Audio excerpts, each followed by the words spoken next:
Okay, it still feels surreal that right now I am literally in Guatemala as a solo traveler who is technically still a teenager. Like, this is so beyond surreal. I never could have imagined that I would be doing this, but here we are, and I'm loving every bit of it. The culture, it seems like, at least from early thoughts, that it is so warm. People are so accepting, so friendly, but they're also persistent in a good way, that you go to the market and people are trying to make a living for themselves because it's a very hard lifestyle. Guatemala is one of the countries that has massive emigration. People are leaving the country, coming to the United States. When you look at like the current migrant crisis that is incredibly sad happening at the US southern border, a lot of those are people from right here who are fleeing. This lifestyle is so different than anything I am ever used to, because it is controlled chaos, in the fact that there's this saying that things operate on Guate time, and what Guate time actually is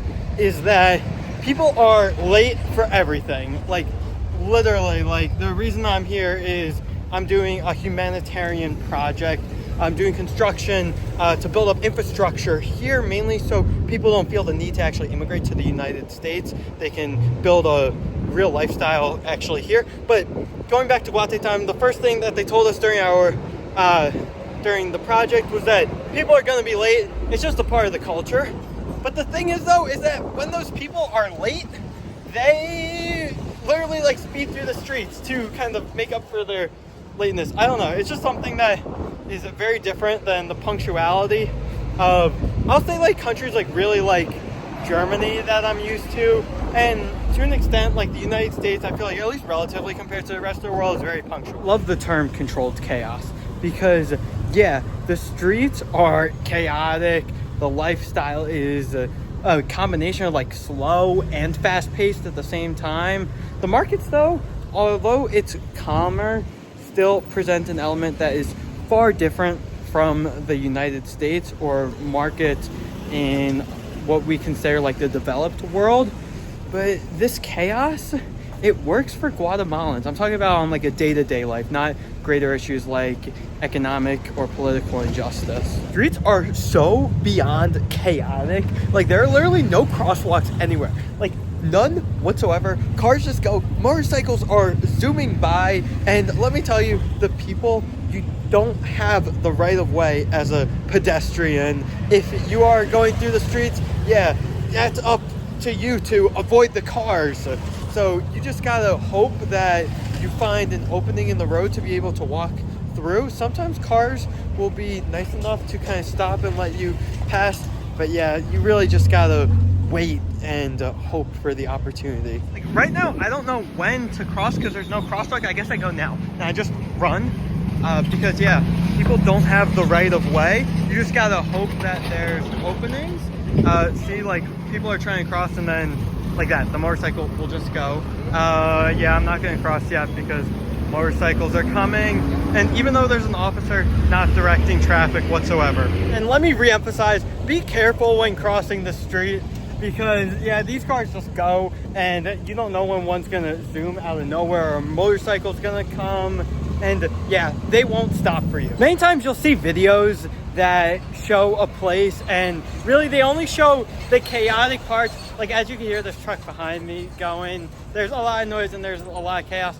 But yeah, those videos, they actually, with this one, it's accurate.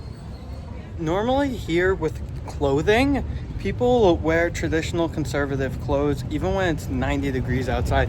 They'll be wearing long pants, jeans. It has definitely something that goes at least past the knees or the knee line at the very shortest. They wear kind of nicer like button-down shirts or dress shirts. You don't see like the American like t-shirt shorts combo. Yeah, I'm wearing a t-shirt right now. That definitely does show that I'm a foreigner, but I think it's okay because Antigua's a very touristy town. So you're coming here, you can kind of wear whatever you want. if you go and you walk the streets in, let's say, Guatemala City, for an example, that's where, dress and try to fit in with the locals. So I just found this shop while walking. It is called Nimpat Centro de Textiles Tradicionales. It's showing traditional Antiguan garments, and oh my god, it's so vibrant, it's so colorful. Like, it's literally like there's a rainbow within here, and there's just so many different rainbows. People say, think of Central America. This shop is literally what comes to my mind. Like, this is literally what pops into my head. The brightness, it feels just like a happiness. There's music playing in the background that, is very upbeat. And you also have all of the different animal heads throughout. Not real animal heads. They're made out of wood, and then they're painted bright colors. I love all of the different clothing and textile stores that I pass as I'm walking through the streets. I mean, it's not just that one big one that I just showed you. There are so many other beautiful little shops. One thing that I'm loving here is that I am attempting to use my Spanish, and people here are loving that I'm trying their language and I'm giving it a shot. I think I'm having, decent conversations. There are some words that I don't understand, but I feel like, we're going back and forth, and I'm able to hold combos that are a couple of minutes long, which is very different from when I was in Puerto Rico, where I guess because they have so many English speakers, and it's really thought of as like a main tourist area, that they're like, I also speak English, let me just speak in English. But no, people here, even though a lot of those who I've been speaking to don't speak English at all, they've been, excited to see that I'm really trying to communicate.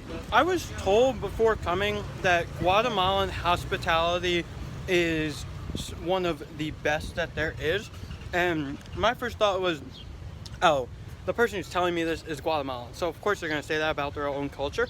But I have yet to have a negative interaction with people. People are having smiles on their faces, and they are so happy to interact, so happy to strike up a conversation and ask questions about my life, talk about theirs, and it's awesome. I'm really getting a full Guatemalan experience because I am doing a homestay. I am literally staying with a host family in their home. So being able to eat meals there, being able to actually use like real facilities, like use the typical cooking equipment that they have, and it's phenomenal because I feel like sometimes when you go to a hotel, you are very gated off from everything. Of course, when you go into the streets, you're immersed in everything, but this is great to be able to immerse myself actually, like, truly deeply in the lifestyle. I'll admit, when I first got there, it was a little bit of a culture shock, just because of, I don't want to say like the way the home was situated, but yeah, a little bit, just like the way the bathrooms are set up and just like how like the typical lifestyle goes. But that culture shock, I feel like I have overcome it within just a couple of hours. So I'm trying to get back to my home right now, and I don't know where it is. The GPS directions aren't being very helpful. Now this can't be the right street. It doesn't look like it would be anything. It doesn't look like there's anything down there, but that's the end of the street. I don't know. I need to find where I'm staying, so I'm not just wandering the streets of Antigua homeless. The street that my home is on, I like it that it's out of the chaos. You see how it's rather quiet, but it's still just a 5-minute walk from everything. The home that I'm staying in is rather big, but that's because it is housing 15 different students. I believe it's 15 of us. Maybe it could be upwards of 20. So it's much more on the bigger side, but it's still, a real Guatemalan family lives there. And I see everything that, a typical Guatemalan home has. So I can't speak for all Guatemalan homes, but I can speak for the one I'm staying in. There is no heating system, so last night when it dipped around like 55 degrees outside, it did get a little chilly inside. There's no air conditioning, so when it gets hot, yeah, that thing gets really, really warm, especially because it traps the humidity within it. and also the bathrooms. So bathrooms here are really interesting because how do they warm the water? It's not from a boiler. It's actually they warm it electrically, and the higher water pressure that you have, you're not gonna get any hot water. So my first shower, I was like, oh my god, like I am taking like a literal like ice cold shower. But then I was told you have to put it at like its lowest temperature, or lowest, not lowest temperature, edit that out, note to myself, to its lowest water pressure. I'm not exactly sure how it works, but I guess like when you have more water coming through, it's the electricity isn't able to heat it all up at once. And then with the toilets, that they, nowhere in this country, the toilets have the power to flush things heavy, meaning that even things like toilet paper, you cannot throw toilet paper in the toilet. Once it is used, you have to throw it into a garbage can, because toilet paper will not flush because it's not strong. Yeah, the street vendors really add so much more to it, because especially, I'm sure as you're going through, you are shopping, you're negotiating the prices, your appetite is going to definitely increase. So it's great that they are right there. And honestly, oftentimes, street food is the best food. In the US, you don't have to negotiate anywhere. So it's not a skill that I have. I just definitely overpaid for two really small handmade little bags. I paid about equivalent of $5 US. I think I got two for 40 quetzales. I easily could have gotten them for probably 20 quetzales. So let's negotiate and let's improve on my skill. People are excited to see tourists because we're not in a real tourist area. Sure, Antigua is touristy, and the main tourist part, at least as a whole compared to the rest of Guatemala, but Antigua compared to the rest of Central America, like when people come to Central America, a lot of times they'll be going to Belize City, San Jose, Costa Rica, Panama City. Guatemala does not get many visitors. So yeah, people love that people like me and others are coming to, you know, see their lifestyle. Oh, and of course they love that I'm bringing some cash with me as well. Always a boost to the local economy. One thing that you'll have to get used to is seeing the police and the military with their firearms out. They're not everywhere. They're only on some distinct corners, but when they are standing there, they have these huge guns. They are scars, or in some cases, actual rifles. I'm gonna tell you something I find incredibly fascinating, and that is about the chicken bus. And yes, I'm going to take you on the chicken bus so you can see what it is really like. So these buses, which is the public buses all around the country, they're literally just old American school buses. Yeah, when the school bus that kids take when they go to like elementary school, middle school, high school, when they can no longer be used, when they're no longer functional, the United States sends them down to primarily Guatemala, but also places like El Salvador, Nicaragua, and Honduras, and they refurbish them, and those buses become the public transportation. They are very crazy in terms of design and colors. Oh my god, they are painted so vibrantly, which again goes into the fact, I think that Guatemala is so colorful as a whole, and Antigua specifically, oh my god, it is incredible how colorful it is. But with the buses, crazy designs, but the buses are also crazy themselves in terms of just how they operate. So with them, you have these, they're historically known for crazy drivers, and I mean crazy drivers. When you take them on the long distance on the highways, oh my god, they zoom 20, 30 miles per hour past the speed limits. There have been unfortunately, many deaths because of that. But also, when you get on the bus, there are vendors that come on the bus and they're selling things. They're like, hey, do you want this? Like, I'm selling this, I'm selling this. And different vendors, whether it's food, whether it's drinks, whether it's, you know, different other supplies, which is so cool, so fascinating. They literally come on, they jump on the bus, ride a stop, try to walk through the bus, sell everything to everyone, and get off. The only experience I've had like that is I've seen some people try to do that on the New York City subway, but no, like this is a part of it, and this is a part of the culture. And I don't know if you can tell, I think it's perfect as I'm taking a chicken bus. There's a chicken bus right over my shoulder, right there. These buses are absolutely pimped out. Hey, now that we're getting towards nighttime, the chicken buses have their lights on. Look at this. Look at this. Wait, that's so cool. At night, they light up with all the crazy colors. Colores brillantes.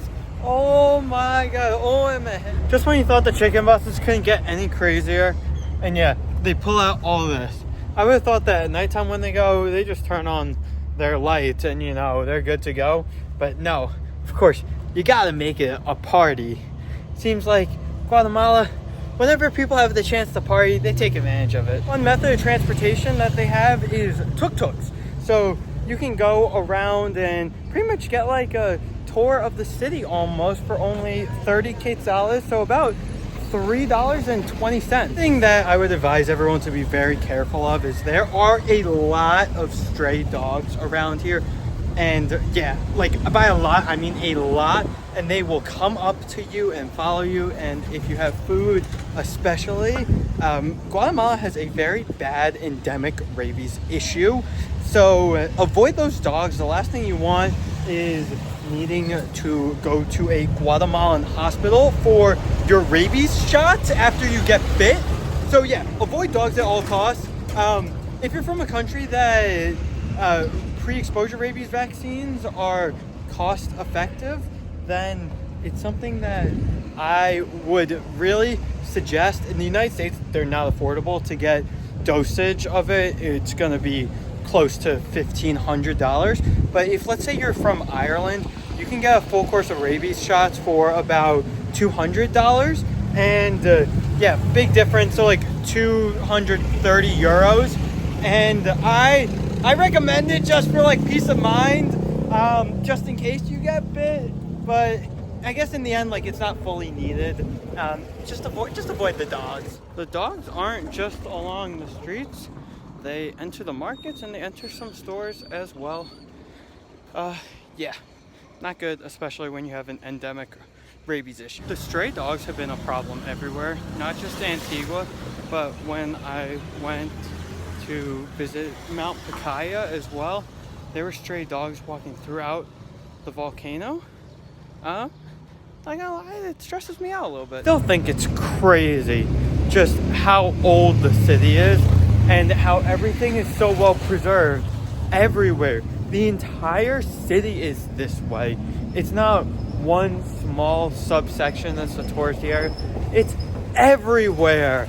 It's awesome to see. What I find so interesting is that it's a mixture between a very slow-paced and fast-paced lifestyle.